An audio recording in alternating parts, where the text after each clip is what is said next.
Alright, welcome to the first video I'm doing on Train Sim World 2, the first pre-recorded video anyway. And today I'm going to be driving the Class 377/4, right, I'm not going to forget about that, to Brighton Station. We're starting in New Haven Harbour and we're using the East Coast Way route, so if you're curious about that. But that is kind of irrelevant because this whole thing is just to let you see something whilst I'm talking, because this is an introductory episode and this is all about all the content that I'm going to be doing regarding this game. And as for any other content I might be doing, I haven't decided yet, but I definitely will be trying to do some stuff with this game. So I want to explain to you everything about Train Sim World 2. This is the sequel to the game Train Sim World, which released in, well, at least for consoles, I think it was 2018, maybe 2017. I'm not 100% sure on the dates, but gonna be honest, I did play the original. I liked it, but I like this game even more because it has a feature that I absolutely love. And it's a feature I'm going to be using in every single one of my videos for this game. At this point in time, I might decide to do other things as well, but just going to let you know that's what it is. This is a scenario planner, or the scenario designer. I'm going to flip-flop back and forth with planner and designer just because I can. And it's a mode that lets you create your own routes. By routes it means, you know, you're going from point A to point B, or if you want to go to point A, B, C, D, E, F, G, blah blah blah blah blah, and then finally to point, I don't know, M. Basically you can go from station to station. Maybe you'll stop there, maybe you'll pass by, maybe you want to stop at the station after the next one in the list. Don't worry, you can do that. You can design your own services to drive, as opposed to doing the rigid ones that the game sets up for you. And you have the option of using any train that you have from the game itself as standard, or from any DLC that you have from Train Sim World. You know, I'm going to call it Train Sim World 1, but the devs have sort of renamed it to 2020, even though this game did come out in 2020 anyway, so a bit confusing. But this is Train Sim World 2, and you'll very quickly find that I like that mode because it gives you a lot of creative freedom, and I prefer to use trains that weren't in, you know, that aren't packaged with the DLCs that I've got. So if you're very confused about how to get the content from the original game, if you've got, say, the West Somerset Railway DLC, okay, if you've got that one, what you can do is you can go into your store, which, you know, for the PlayStation 4 it's, and the 5 actually, PS4, PS5, you can just go to PlayStation Store, and then if you look at the DLCs, it'll say Train Sim World 2 and then the name of the DLC.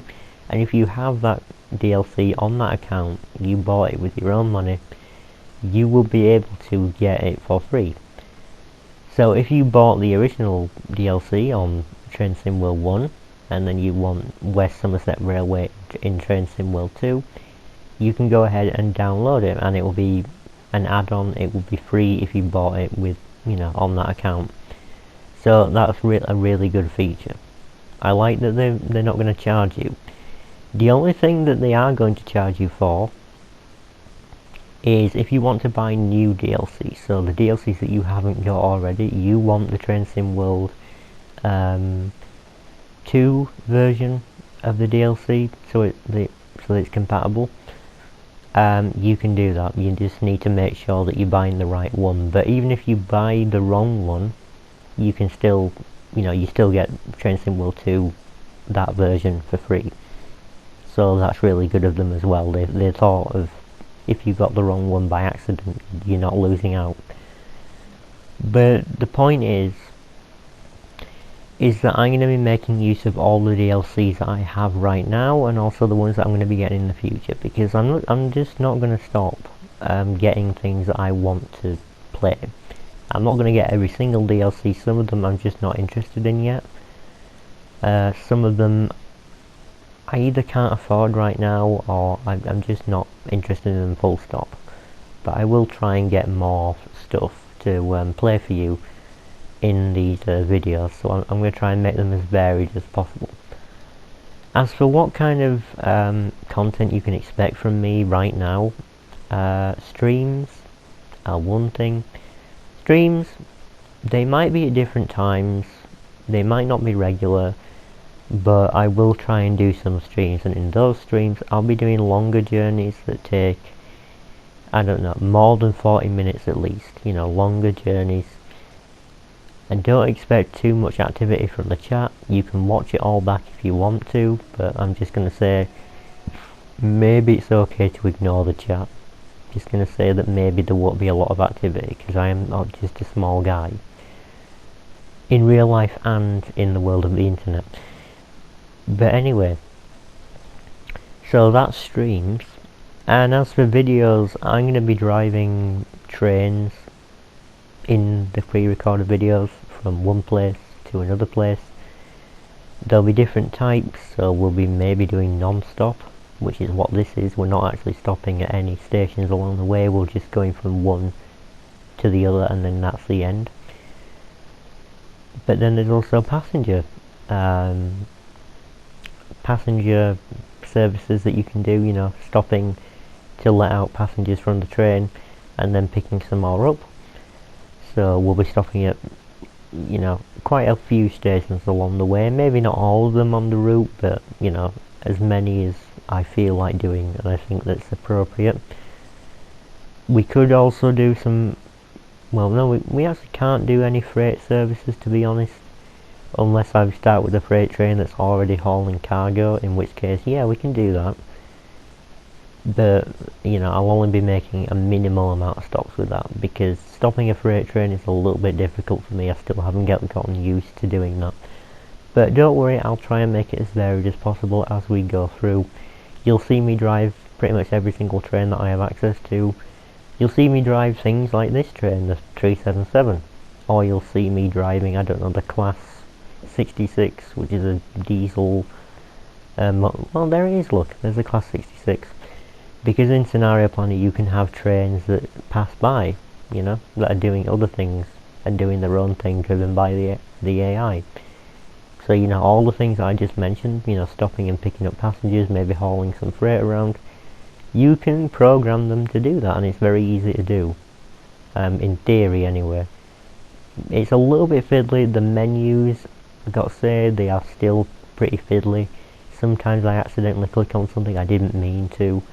You might see that in some of the streams, but yeah, I'm not really going to be including any mistakes relating to the menus in the videos, so just rest assured that they are there. I find it a little bit fiddly sometimes. Not all the time. Sometimes it works very smoothly. I will just be noting that Train Sim World 2's Scenario Planner feature isn't for everybody. So if you're a purist, the game has you covered. It's not like they just, you know, said, oh hey, we're just going to let you drive whatever and you're going to have to like it. Well, they'll let you do it, but you don't have to. You can drive trains that are appropriate for that route, on that route if you really want to. If you just set it up that way, the game will allow you to do that. It's not as if they're throwing purists out the window. But as for me, I'm not a purist, and I really don't care if I see a modern train on a route that doesn't have modern safety equipment at the side of the tracks. I'm not bothered. I don't care about that.